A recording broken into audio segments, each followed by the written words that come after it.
పాశ్చాత్య దేశాలు వేసే ఎంగిలి మెతుకులు తిని బతుకుతున్నటువంటి ఈ భారతదేశంలో ఉంటూ ఈ భారతదేశానికి వెన్నుపోటు పడుస్తున్నటువంటి మరి ముఖ్యంగా ఈ యొక్క ఆంధ్రప్రదేశ్లో జీవిస్తున్న ఈ చైనా ఎర్ర పండుకుక్క ఏదైతే ఉందో ఈ పండుకుక్క హిందుత్వం మీద విషం చిమ్ముతుంది.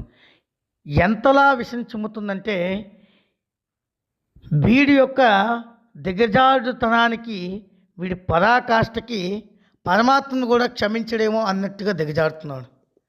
అసలు వీడికి సోయిండు మాట్లాడుతున్నాడా లేకపోతే బుర్రుండి మాట్లాడుతున్నాడా అనేది సమాజమే నిర్ణయించాలి.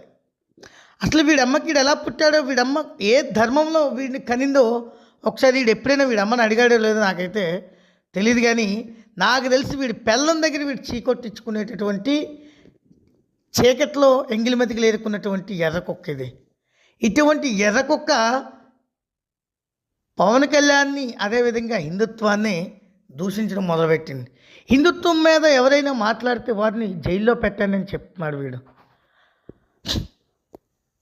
ఎవరే బట్టే పడవగా మరి నిన్ను ఈ దేశద్రోహం కేసులో ఎన్నిసార్లు నిన్ను అరెస్ట్ చేయాలి?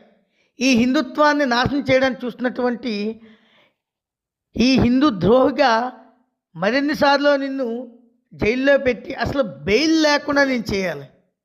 అటువంటి దుర్మార్గుడు నువ్వు.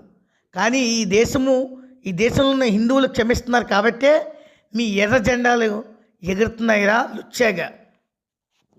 ఈ లుచ్చా మాటలు నువ్వు ఎక్కడి నుంచి మానుకోలేదనుకో కాటి నిన్ను రమ్మంటుంది, ఊరు పొమ్మంటుంది. అటువంటి తరుణంలో నీ బతుకు ఏడుస్తుంది.